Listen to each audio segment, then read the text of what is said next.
ફરી રસ્તા પર કેટલાક વાહનો ધીમા હોય છે અને કેટલાક વાહન ઝડપી. તો આપણને કેવી રીતે ખબર પડે કે કયું વાહન સૌથી ઝડપી છે? ભૂસો જે પદાર્થ ગતિ કરવામાં ખૂબ જ ઓછો સમય લે છે ને તે પદાર્થની ઝડપ ખૂબ જ ઝડપી ગણાય છે. તે પદાર્થ યાદ રાખો કે તે પદાર્થની વિજ્ઞાનની ભાષામાં ઝડપ કહેવાય છે. પદાર્થે એકમ સમયગાળામાં કાપેલ કુલ અંતરને તે પદાર્થની ઝડપ કહેવાય છે. અને તેનું જાદુઈ સૂત્ર એ છે કે ઝડપ બરાબર કાપેલું કુલ અંતર ભાગ્યા તે માટે લાગતો સમય. પણ ફરીશું બધી જ ગાડી એકસરખી ઝડપે દોડે છે? ના બહેન, એવું નથી હોતું. જે પદાર્થ અચળ ઝડપે ગતિ કરે છે તેને નિયમિત ઝડપ કહે છે અને જે પદાર્થની ઝડપ સતત બદલાતી રહે છે તેને અનિયમિત ઝડપ કહે છે. અત્યારના સમયમાં આપણે ઘડિયાળ દ્વારા સમય જાણીએ છીએ, પણ જ્યારે પહેલાના સમયમાં ઘડિયાળો ન હતી ત્યારે લોકો શું કરતા હતા? આપણા પૂર્વજોએ ચોક્કસ ઘટના શોધી કાઢી હતી, જેમ કે એક સૂર્યોદય બાદ બીજા સૂર્યોદય વચ્ચેના સમયગાળાને એક દિવસ કહે છે અને જંતર મંતરની રેત ઘડી, સૂર્ય ઘડી વગેરે સમજાવતા. તેના પછી મારો જન્મ થયો. હું સાધુ દોલક છું.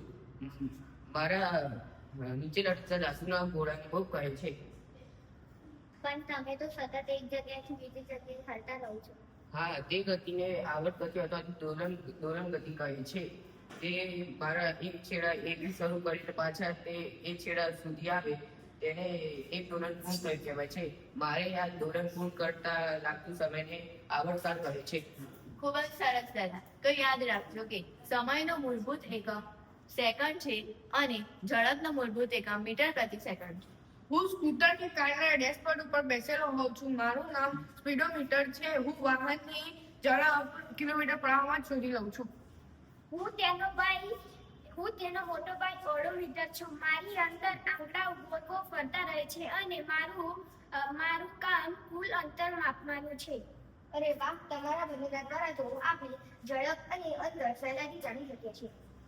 તમે બધું જાણી તો લીધું, પણ તેને આકર્ષણ કેવી રીતે? મારા દ્વારા. હું અંદર સામેનો આલેખ છું. પણ તમે આ કામ કેવી રીતે કરો છો? મારા શરીર પર બે રેખાઓ હોય છે. આડી રેખા એક્સ અક્ષ, ઊભી રેખા વાય અક્ષ ને કહે છે.